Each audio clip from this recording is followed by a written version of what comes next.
When we work at applying restorative justice to historic or systemic injustices, these are the 9 issues, and there may be more. These are the 9 that I have come up with. 1, we need to do a power analysis. We have to look at how power, and I'm speaking now, social power, is distributed in our communities and society. Who has access to jobs, education, decision-making? We have to wrestle with how power is distributed in order to work at applying restorative justice to systemic injustices. 2, we need to look at the spiral of violence. Where in the community are the chronic places of violence, and why do they persist? Where is it happening in the community? Why is it happening in the community? And how can we address that so that violence does not persist in those chronic places?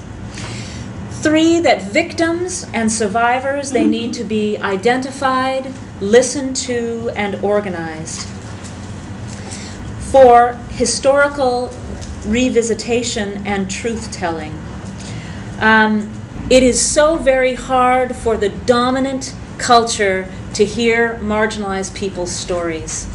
A less,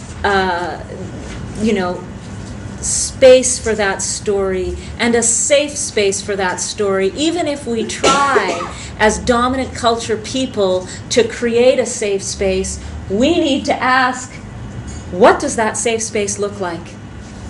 Who is going to create that safe space for marginalized people to tell their story? Because it is not, again, it is not the dominant culture that is going to be able to create that space. It is a space that we can get behind and try to help create and put our resources towards, but it is the marginalized community that will determine if it is a safe space to tell their story. 5, there needs to be public acknowledgement of people's pain. The South Africa TRC taught us that people could not move past the horrors of apartheid until they moved through them. There were 22,000 victims that spoke in the South Africa TRC and 7,000 perpetrators that came forward. But that stories from South Africa and now stories from around the world of people, again, victims telling their story publicly, and the recognition of the larger community recognizing their pain, and the truth of that story is also central to restorative justice. Accountability of perpetrating persons and institutions. We can't just cluck our tongues and say what a pity that was, and not look at how can we change this, who was responsible, and what needs to be changed in our community, which takes us to political and structural change.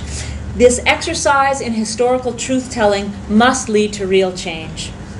8, reparations. And again, this gets very, very difficult, but there needs to be some sort of compensation for the pain, the suffering, the violations. And when I say that, reparations, just like in a victim-offender mediation, when we take it down to that interpersonal, when there is one victim, one offender, and their support people, an interpersonal situation, all the way to a political situation like that, reparations is always symbolic, right? It can never undo what has been done, and it can never completely take away all of that pain, but it is a very necessary part, whether that be money, land given back, monuments, some recognition of the pain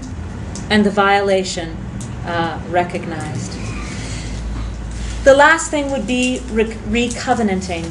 How can we envision and commit to a new future? Philosopher Santayana says, "Those who do not remember history are doomed to repeat it." Ultimately, I think for restorative justice to succeed in addressing these larger issues of systemic injustice, it needs people willing to exercise moral imagination and political courage.